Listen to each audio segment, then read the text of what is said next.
Gavros, and the reason I'm mentioning nominations and elections and all that is because one of our mentors, club mentors, Sheila, thank you, has given us some wonderful suggestions that will keep us legal and it'll get our job done. So I'll share that with you after the next speaker.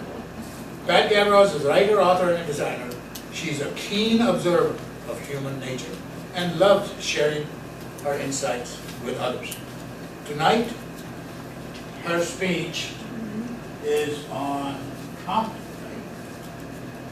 and it is with great contentment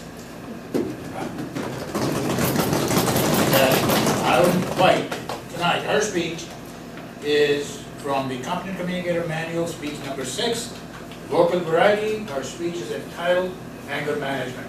How appropriate.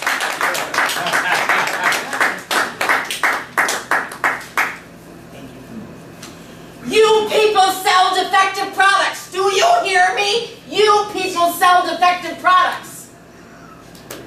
That's what I heard Tuesday when I was shopping at Lowe's. An older gentleman, completely out of control, screaming at someone up in the front at the customer service desk. There was a sales associate who quickly ran up and peered around the corner to see what was happening. And there was another customer, a female customer. She and I both locked eyes and we looked like deers in the headlights, like, what is going on? And I said to her, they need to put a dispensing machine up there that has chill pills in it for people just like that. And the lady kind of looked at me, and then suddenly over the intercom, I heard this female pre-recorded message that said, customer service, code 3. Translation, break out the guns and the pepper spray, there's a crazy news. To say it jarred me out of my complacency, would put it mildly, it really unnerved me because of all the things that go on anymore. It unnerved me so much that I was done looking for my garden hose. I took my cart, I went into the garden center, paid for what I had, and I left there.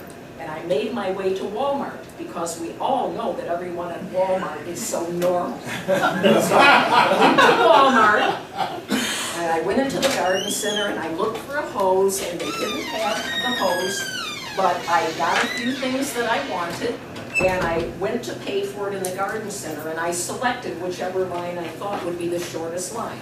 The lady in front of me, she emptied out all her things and quickly got checked out, reached into her purse and said, oh no, I forgot my wallet. And off she went. Everybody starts rolling their eyes and grumbling and mumbling and griping. But having just encountered the situation at Lowe's, I decided I'm not going to breathe that air. And so I turned to the lady behind me who was already grumbling and mumbling and complaining, and I said, you know, life is really too short. I'm just going to have an own the moment and breathe in the good and breathe out the bad. And the lady responded, well, I have to get home. My daughter's sick. And I said, you know what? I'm going to go check out inside. And I just went inside and checked out. Because every day, every single one of us is faced with people who are on the edge, who are having meltdowns. And there's any myriad of reasons for that. We are all under such incredible pressure with work, family, spouses, finances, political upheaval, that we seem to have lost our filter.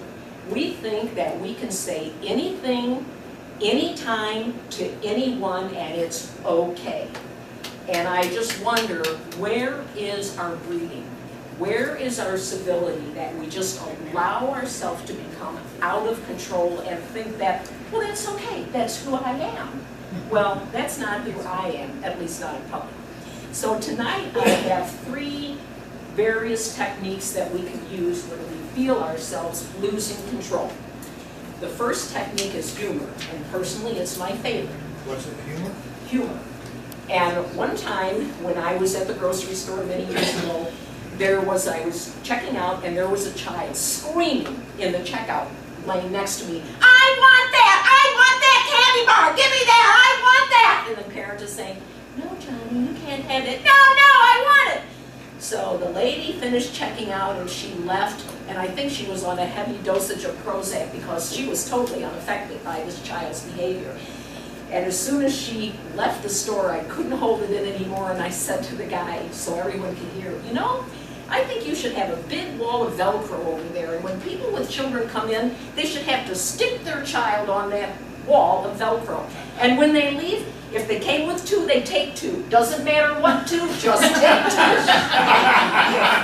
and it just, you know, just released the pressure. Another thing that I used to do when my late ex-husband and I would have heated discussions was, he would say, why do you do that? I don't understand why you do that. Why do you always do that? And if I would really feel tense and I would get nervous, I would tell him, I must have done something good. And he would just look at me and roll his eyes, because how are you going to argue with a person who says something so inane? So really, anger sometimes does work to bring the tension down. A second technique is to use relaxation or visualization. If you're really feeling tense or whatever, you can just visualize that you're on a beautiful beach, that the warm sand is beneath your toes, or you can also do a mantra or a chant. My personal favorite is, the world is filled with idiots. I will not be one of them. And it actually works. Or you can do the old counting till 10. The third technique to use is sometimes you can remove yourself from that environment. And the perfect example of that is road rage. Road rage is a very real thing that's happening in society. People are under such pressure, and when they cut you off, you just feel like you have to give them the Hawaiian hello, or you're just not going to be able to make it through the rest of the day.